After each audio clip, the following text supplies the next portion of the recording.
அன்பார்ந்தவர்களே, உங்கள் அனைவருக்கும் என் அன்பான வணக்கங்கள். இறைவன் நம்மை செதுக்கவும் மேன்மைப்படுத்தவும் சில வழிகளை அனுமதிக்கிறார். அவர் காயப்படுத்துவது நம்மை வீழ்த்துவதற்கு அல்ல, நம்மை மீண்டெழ செய்வதற்கே. அவர் காயப்படுத்தினாலும் தந்தைக்கே உரிய கனிவோடு கட்டு போடுபவர் அவரே. அவர் கரம் கொண்டு அடித்தாலும் அதே கருணைமிக்க கரங்களால் நம் வலியை ஆற்றுகிறவர் அவரே.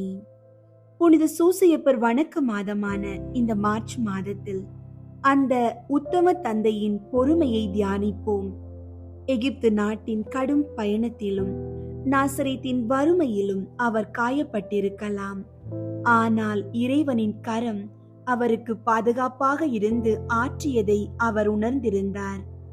எந்த சூழ்நிலையாக இருந்தாலும் தளரா மனம் கொண்டு ஜெபியுங்கள். உங்கள் இன்றைய கண்ணீர் நாளைய புன்னகையாக மாறும். தினமும் ஜெபியுங்கள், ஜெபமாலை சொல்லுங்கள்.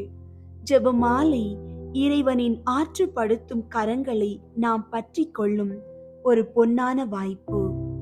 இன்றைய நாளுக்கான இறைவார்த்தை யோபு 5ஆம் அதிகாரம் 18ஆம் இறைவார்த்தை.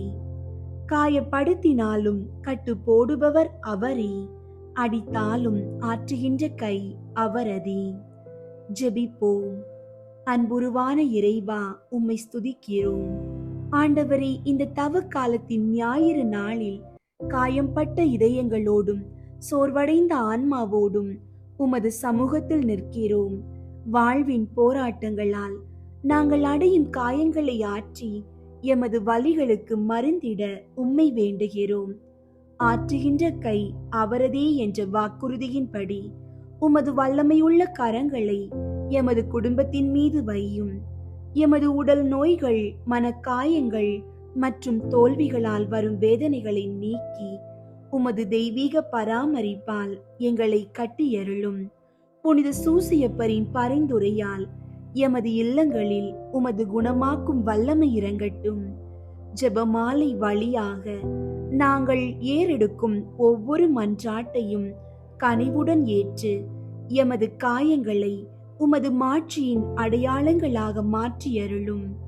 எமது துன்பங்கள் அனைத்தும் உமது அருளால் இன்பமாக மாற செய்தருளும். ஆமீன்.